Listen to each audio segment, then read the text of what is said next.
শত্রু হলো ঘরের স্ত্রী। আপনার ঘরের স্ত্রী যদি আপনি যদি ইনকাম করে এসে যদি ঘরের স্ত্রীকে দেন, খুব খুশি, খুব আনন্দ, সব কিছুই দাদা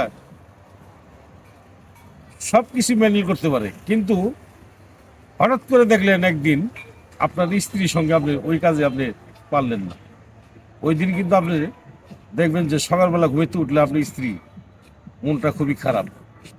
ভালো কথা বলবেন, রাগ করবে, খারাপ কথা বললেও তো আরও রাগ করবে। দাদা, স্ত্রীর কাছে কখনো লজ্জা হবেন না।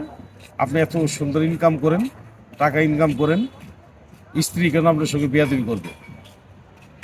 আপনি দুর্বল, আপনি ভাবতেছেন যে আমি দুর্বল, আমি আমার স্ত্রীর সঙ্গে পারবো না। আপনি চিকিৎসা নেন, ভালো চিকিৎসা আছে। কখনো ওয়ান টাইম খাই স্ত্রীর সঙ্গে মিলামিশা করবেন না। হয়তো আজকে ওয়ান টাইম খেয়ে মিলামিশা করলেন, স্ত্রীকে শান্তি দিলেন,